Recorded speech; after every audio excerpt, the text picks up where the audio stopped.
ધ્યાનમાં લઈ અને આપણે આ સરસ મજાનો વિડીયો બનાવીએ છીએ. કોમ્પિટિટિવની તૈયારી કરતા હોય, ચાહે નવદહોની તૈયારી કરતા હોય, ચાહે બોર્ડ એક્ઝામની તૈયારી કરતા હોય, કોઈ પણ પરીક્ષાની તૈયારી કરતા હોય, તો 3 પ્રકારના વિદ્યાર્થીઓ સામાન્ય રીતે જોવા મળે છે. 3 પ્રકારના વિદ્યાર્થીઓ કેવા?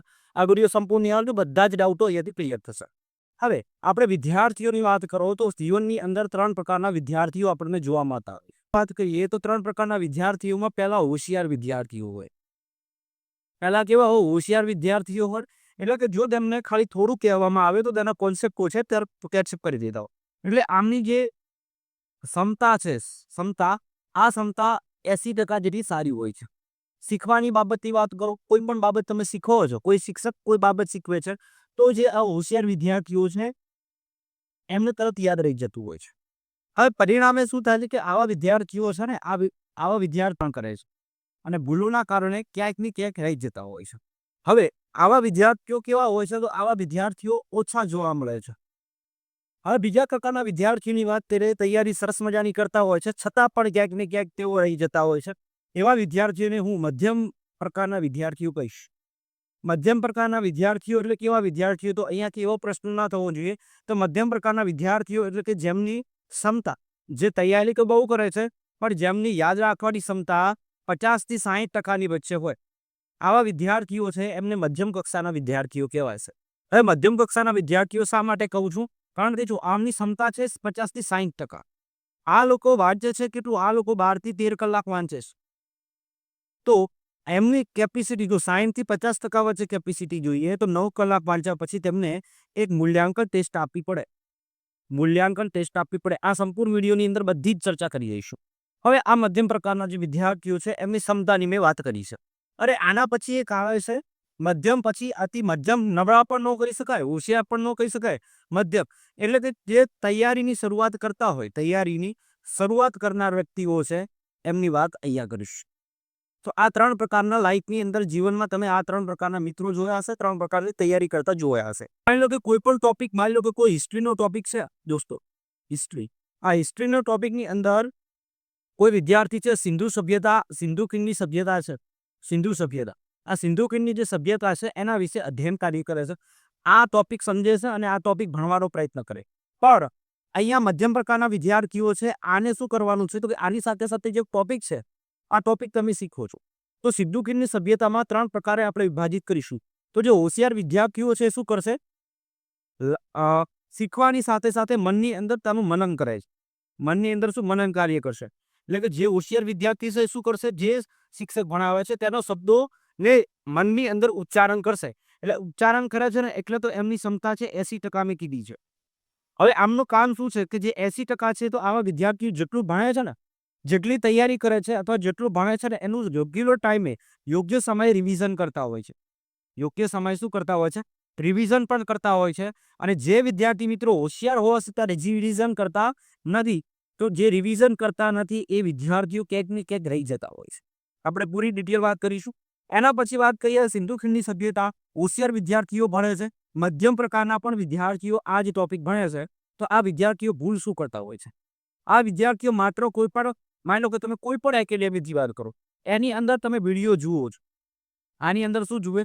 વિડીયો જુએ. આ વિડીયો માત્ર શું? માત્ર જોઈ જ દે છે, માત્ર જુએ છે. તો આવા વિદ્યાર્થીઓના કામ શું કરવાનું છે? વિડીયો જોવાની સાથે સાથે પોતાની નોટ્સ પણ બનાવવાની છે. હવે નોટ્સમાં તમને એવું લાગે છે, નોટ્સ એટલે પૂરેપૂરી નોટ્સ બનાવવાની વાત નથી. જે શિક્ષક અથવા તો તમે જે ફેકલ્ટીની પાસે ભણો છો એ ફેકલ્ટી પાસેથી જે અગત્યના તમને જે આ મૂંઝવણ અનુભવાય તેવા પોઈન્ટો નોંધ કરવાના છે. અને તમે જે ટેક્સ્ટ બુક વાંચો છો એ બુકના પોઈન્ટો છે ને એને હાઇલાઇટ કરો અને એ બુકને ફરી પાછી જુઓ. એક વખત વિડીયો જોયા પછી બુક વાંચશે. આના પછી શું કામ કરવાનું છે આગળ કહું છું. હવે વાત કરીએ આપણે ત્રીજા પ્રકારના વિદ્યાર્થીઓ, એટલે કે મધ્યમ, જે ત્રીજા પ્રકારના તૈયારીની શરૂઆતમાં છે. તો તૈયારીની શરૂઆતમાં જે વિદ્યાર્થી મિત્રો છે એમને આ ટોપિકની વાત કરું છું. સિંધુ ખીણની સભ્યતાવાળો ટોપિક છે. હવે સિંધુ ખીણની સભ્યતાવાળો ટોપિક છે તો એની અંદર તમે તૈયારીની શરૂઆત કરો છો તો જે તે વિડીયો છે ને સ્કીપ કરી નથી જવાનું. વિડીયો પૂરો જુઓ. વિડીયાને શું જુઓ? પૂરો જુઓ. અથવા તો જે ટોપિક વાંચો છો એ ટોપિક પહેલા વાંચી લો. હવે ટોપિક વાંચ્યા પછી શું કરવાનું છે? તમે વિડીયો અથવા જે ટોપિક વાંચો છો એ ટોપિકનું શું કરો? તમે હેન્ડ રિટન નોટ્સ બનાવો. હેન્ડ રિટન નોટ્સ બનાવો. આ હેન્ડ રિટન નોટ્સનું કેમ કહેવામાં આવે છે? કારણ કે તમે જે વાંચો છો આ હેન્ડ રિટન નોટ્સ બેઠે બેઠી કોપી કરવાની નથી. બેઠે બેઠી કોપી કરવાની નથી. તમને જે શબ્દો તમારા શબ્દોની અંદર આનું વર્ણન કરવાનું છે. તમારા શબ્દોની અંદર વર્ણન કરવાનું છે. ના હોય તો તમે માઇન્ડ મેપ પણ બનાવી શકો છો. તો આ કામ કરવાનું છે. હવે શરૂઆતની અંદર તૈયારીની શરૂઆત કરી હોય એ વિડીયો જુએ ખરા પણ વચ્ચેથી સ્કીપ કરીને જતા રહે. કોઈ પણ ફેકલ્ટી કોઈ પણ એકેડેમી લઈ લો ત્યાંથી તમે વિડીયો પૂરેપૂરો જોવાનો આગ્રહ રાખો. હવે શું કરશે? વિડીયો જોયા વગર જતા રહેશે. હવે વિડીયો જુએ તો આની અંદર વિડીયો જોયા પછી તમે તમારી નોટબુક પાસ બનાવો અને એ જ ટોપિક તમે છે ને બુકમાંથી વાંચો. પહેલા બુકમાંથી વાંચો. શું જુઓ? વિડીયો જુઓ. આ બધાને લાગુ પડે છે. પહેલા બુકમાં તમે ટોપિક વાંચો. એ ટોપિક વાંચ્યા પછી તમે વિડીયો જુઓ. વિડીયોની અંદર તમને 100% ફાયદો થશે. કારણ કે તમે અહીંયા જે શબ્દો સાંભળ્યા છો, જે વાંચ્યા છે એ શબ્દો અહીંયા વિડીયોની અંદર ક્યાંક ને ક્યાંક બોલાશે. અને શું થશે? તમારો ટોપિક રેડીમેડ થઈ જશે. હવે ટોપિક કમ્પ્લીટ થઈ ગયો, વાંચી લીધું, આ બધાને લાગુ પડે છે આ કામથી. હવે મારા પ્રમાણે તમારે તૈયારી કેવી રીતે કરવાની છે? હવે આપણે મેન પોઈન્ટ ઉપર આવીએ. મેં અહીંયા લખ્યું છે કે તમે 21 દિવસ આ રીતે તૈયારી કરશો. હવે હું જે તૈયારી કરવાની બાબત કહીશ તે 21 દિવસ તમે એ કામ કરો છો તો તમને 100% સફળતા મળશે સારી એવી. 21 દિવસ આ કામ કરવાનું છે. હવે 21 દિવસ શું કામ કરવાનું છે હવે જોઈએ. કોઈ ટાઈમ તમને આપીશ નહીં. કેટલાક વિદ્યાર્થી મિત્રો એવું કહેતા હોય સવારનો ટાઈમ સારો છે. કેટલાક એવું કહેતા હોય કે સૂતા પહેલાનો ટાઈમ. તમને જે સમય અનુકૂળ લાગે છે એ સમય બેસ્ટ છે. તમને જે સમય અનુકૂળ આવે. ધારો કે કોઈને રાતે ઉઠીને વાંચવું તો રાતે વાંચે, કોઈને સવારે યાદ રહેતું સવારે. તમારા મગજ ઉપર તમારી જે માનસિક શક્તિ છે એના ઉપર નિર્ભર છે. તો કેવા તો આની અંદર અબડીઓ લોંગ થઈ જશે એટલે આપણે ટૂંકામાં સમય જશે. તો શું કરવાનું છે કે 21 દિવસ તમારે કયા કામ કરવાના છે? 21 દિવસ માટે તમે જો 21 દિવસમાં કોઈ પણ 4 સબ્જેક્ટ લઈ લો. કોઈ પણ 4 સબ્જેક્ટ લઈ લો. હું 4 સબ્જેક્ટનું એટલા માટે કહું છું કારણ કે આ 4 સબ્જેક્ટો છે ઇનફ છે. આ સબ્જેક્ટો એવા લ્યો કે આવનારી તમામ પરીક્ષાઓની અંદર સામાન્ય નીકળતા હોય. જેમ કે સામાન્ય રીતે 4 સબ્જેક્ટોમાં કયા નીકળે છે તો એની બાબત હું ચર્ચા કરું. અહીંયા આપણે પહેલા 4 વિષયો તમે કઈ રીતે લઈ શકો છો. એની અંદર તમને જે કોમન વિષયો આવતા હોય કોમન વિષયો પહેલા પસંદ કરજો. હવે 21 દિવસ તમે આ વિષય પાછળ આપી દો. પહેલા તો તમારે રૂટીનમાં કરંટ કરવું રહેશે એટલે કરંટ લઈ લો. પહેલા શું સબ્જેક્ટમાં પહેલા કરંટ લઈ લો. કરંટ વાંચવા અને જોવા. એના પછી તો ગુજરાતની અંદર તમે ગુજરાતી ભાષામાં તૈયારી કરો છો કરંટ અફેર માટે હું તમને વાત કરું તો આઈસનું જે કરંટ અફેર છે બેસ્ટ આવે છે. આના સિવાય તમે યુવા ઉપનિષદ છે. યુવા ઉપનિષદનું મંથલી મેગઝીન આવે છે એ તમે વાંચી શકો છો. આ સિવાય લિબર્ટી પ્રકાશન. તમને જે વસ્તુ અનુકૂળ આવે તે વાંચી શકો. પણ અહીંયા કરંટ મિસ કરવા થતું નથી કારણ કે હવેની પરીક્ષામાં કરંટ ઘણું પૂછાય છે. ત્યાર પછી તમે એ પોર્શન આપી દો. કાં તો હિસ્ટ્રી લઈ લો. હિસ્ટ્રી ચલો આને છોડો. બીજા વિષયમાં તમે એનસીઈઆરટી લઈ લો. એનસીઈઆરટી. હવે એનસીઈઆરટી ક્યાંથી કરવી? તો ઘણી બધી પબ્લિકેશનોના બુક આવે છે.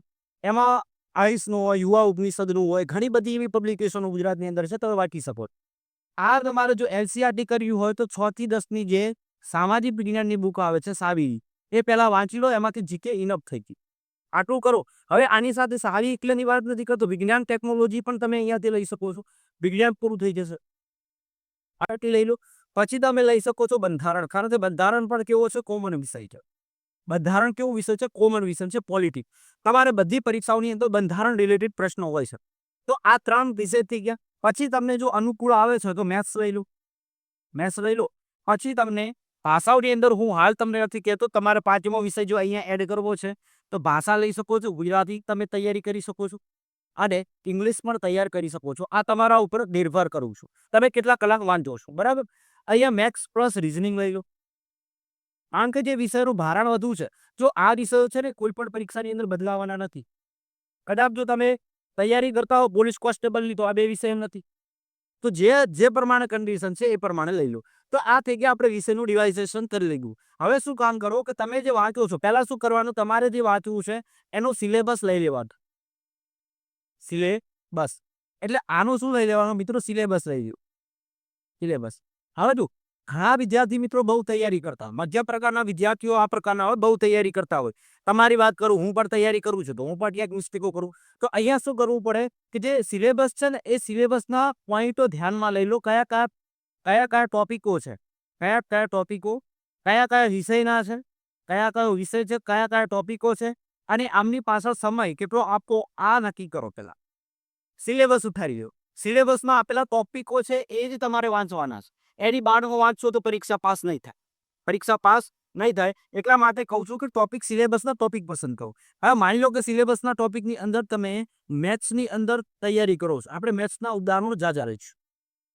પણ મેથ્સથી હું પોતે મેથ્સથી બિલોંગ કરું છું એટલે મેથ્સના ટોપિકો લઈ લી. ધારો કે તમે પહેલા ઘડિયાળ વિશે માહિતી લ્યો છો તો ઘડિયાળને પહેલા સમજો. હવે ઘડિયાળને સમજતા પહેલા શું હોય કે ઘડિયાળમાં આ પ્રકારની ઘડિયાળ છે ને, તો આ ઘડિયાળમાં કેટલા વાગ્યા સુધીના કુલ કાપા કેટલા હશે? 12. અહીંયાથી અહીંયા કેટલો ખૂણો બનાવે છે? 3 સુધી 90 અંશનો. પછી 9 પછી 90 અંશનો 180 160. તો આની જે પહેલી બેઝિક સમરી છે ને એ આખી તૈયાર કરી હોય. અહીંયા હું ટોપિક સમજાવું. એ સમરી તૈયાર કરી પછી તમારે માત્ર 10 જ દાખલાઓ છે એ શીખવાની છે. 10 જ દાખલાઓ. આ 10 દાખલાઓ શીખ્યા પછી તમારે આ જ દાખલાઓની રકમો છે, રકમોમાં થોડો ફેરફાર કરવાનો. થોડો ફેરફાર કરો. હવે થોડો ફેરફાર કરી અને એ દાખલાઓ છે ને દોસ્તો મોઢે ગણવાની તૈયારી કરો, એટલે જાતે કરવાનો પ્રયત્ન કરો. જાતે કરો. જાતે કરવાથી તમારું શું તમને આત્મવિશ્વાસ આવશે ને. જે આ હું પૂછું છું, જે આમ કામ કરશે ને એમને ગણિતમાં ક્યારે પાછું જોવું નહીં પડે. એની ગેરંટી હું આપું છું, કારણ કે હું પોતે આ કામ કરું છું. જાતે રકમો બનાવો, જાતે સોલ્વ કરો. જાતે રકમ બનાવો, જાતે. એક સમય એવો આવશે કે તમને ગણિતમાં ફાવટ આવી જાય. પછી વાત કરીએ તો હિસાબના ટોપિક પસંદ થઈ ગયો. ટોપિક પસંદ થયા પછી શું કરો? એનું રિવિઝન નથી કરો અને એને વાંચી લો. સંસ્મેલર. પછી ટોપિક સમજો. કોઈ પણ ટોપિક હોય એ ટોપિક વાંચો, પછી એને સમજવાનું છે. સમજો. સમજ્યા પછી તમે શું બનાવો? એક નોટ બનાવો. એક ટૂંકું નોટ બનાવો અને નોટ આ બંને કામ થઈ ગયા. અત્યારે એવા કેટલાય ટૂલ છે, જેમ કે હું વાત દઉં ચેટ જીપીટી. આ MCQ 10 MCQ જુએ છે તો MCQ લખી આપ. તો તમને 10 MCQ ટાઈપના પ્રશ્નો લખી આપશે. આ 10 MCQ ટાઈપના પ્રશ્નો લખી આપ્યા, એમાં તમને કેટલા આવડે છે એનું મૂલ્યાંકન કરો. ક્યારે મૂલ્યાંકન કરો? કે જ્યારે તમે ફ્રી હો ત્યારે. હવે તમને એવું થાય ફ્રી તો તરત હો. અમુક વિદ્યાર્થીઓ શું કરે? તરત ને તરત ટોપિક વાંચી લીધો. બરાબર છે. માની લો કે તમે સિંધુ ખીણની સભ્યતા વાંચી છે. સિંધુ ખીણની સભ્યતા વાંચ્યા પછી તરત ને તરત તમારે મૂલ્યાંકન કરવું, એટલે કે તરત ને તરત તમારે MCQ સોલ્વ કરવા બેસવાના. ત્યાર તો તમને આવડશે, પણ તમારે એના 3 થી 4 કલાક પછી એવો ટાઈમ ગોઠવો કે બધાનું એક માળખું બનાવો કે આટલા ટાઈમમાં આટલા MCQ છે એ જાતે સોલ્વ કરીશું. અથવા ના હોય તો તમે જ્યારે વાંચો છો ત્યારે મોઢે બનાવો MCQ. તો તમને 5-6 કલાક પછી તમે એનું રિવાઇઝેશન કરશો એટલે તમારા MCQ ત્યાં તમે જેટલા MCQ સોલ્વ કરશો એના ઉપરથી તમને એક આઈડિયા આવશે કે ના આપણી તૈયારી કેટલી થાય છે, કેટલું યાદ રહેશે. એના આધારે તમારે તૈયારી કરવાની છે. બીજા નંબરની વાત છે, કેટલાક વિદ્યાર્થી મિત્રો સમય પૂછતા હોય છે. કયા સમય વાંચવું? જો મારા ખ્યાલથી તો તમને જે સમય અનુકૂળ આવે છે બેસ્ટ છે. તો તમે સવારે 5:30 થી લઈ અને 8:30 વાગ્યા સુધી જીકે વાંચી શકો છો. આમાં જીકે અને જીએસના પોર્શન લઈ શકો. સરસ મજાનો ટાઈમ છે 5:30 થી 8:30. પછી શું થાય છે કે જો તમે અહીંયા 3-4 કલાક વાંચો, સતત વાંચ્યા કરો, એના પછી તમારું મગજ ક્યાંક પ્રેશરાઇઝ થતું હોય છે કે બહુ વાંચી લીધું. તો તમારે શું કામ કરવાનું છે? અહીંયા તમે 30 મિનિટનો બ્રેક લઈ શકો.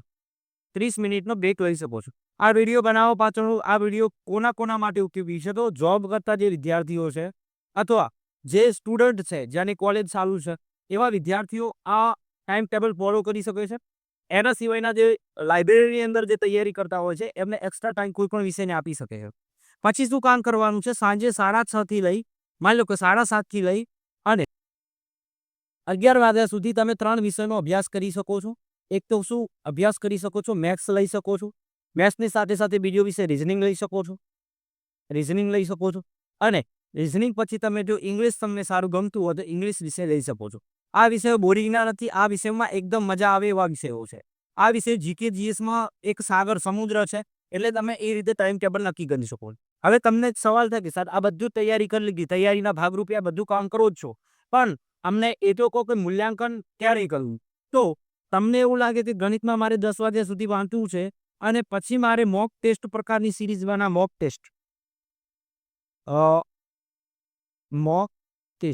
આ મોક ટેસ્ટ પ્રકારની સિરીઝ બનાવી છે.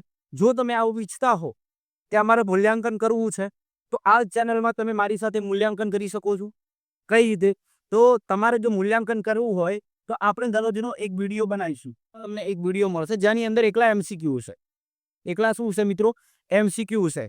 આ ચેનલની અંદર એક વિડીયો બનાવીશું જેની અંદર એકલા શું છે? MCQ છે. હવે MCQ ટાઈપના પ્રશ્નો હશે તો તમે મને કહેશો તો આપણે લાઈવ લઈ જઈશું. લાઈવ આની અંદર આપણે એક ટોપિક રજૂ કરશું, કોઈ પણ એક ટોપિક. માની લો કે આજે અઠવાડિયાની અંદર 21 દિવસ છે, એટલે આપણે કોઈ પણ એક દિવસની અંદર દિવસના કોઈ પણ 2 વિષયોની ચર્ચા કરીશું. અને આ 2 વિષયોમાં જે ટોપિક આપીશ, જે ટોપિક તમને આપીશ તૈયાર કરવા, એ ટોપિકના શું કરીશું આપણે 20 એમસીક્યુ ટાઈપના પ્રશ્નો લાવજો. અને આ એમસીક્યુ ટાઈપના પ્રશ્નોની અંદર તમારે માત્ર 15 થી 20 મિનિટની અંદર 15 થી 20 જ મિનિટની અંદર તમારે છે એ જવાબો ચેક કરવાના છે અને સાથે જવાબો આપવાના છે. જો તમારે આવું કામ કરવું હોય તો આપણે તમારા માટે તૈયાર છીએ. તો મને કોમેન્ટમાં લખજો કે આવું કોઈ કામ કરી શકાય, તો સાથે મળીને આપણે કામ કરીશું.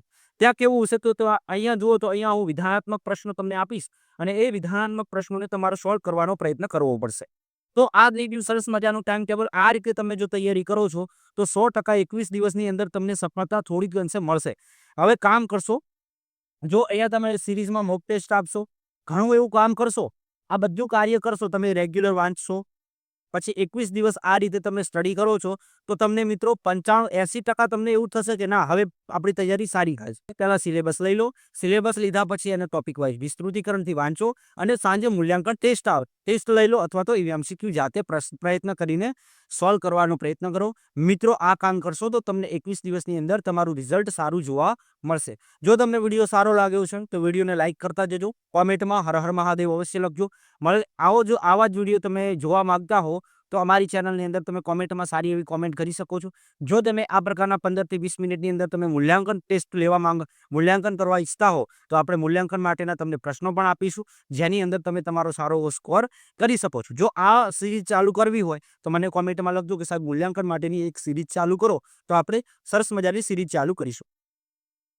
તો આ સિવાયના આપણે અવારનવાર ટાઈમ મળે તો ગણિતના વિડીયો પણ બનાવતા હોઈએ છીએ, તો એ પણ તમે નિહાળી શકો છો. મળીશું દોસ્તો નેક્સ્ટ વિડીયો સાથે.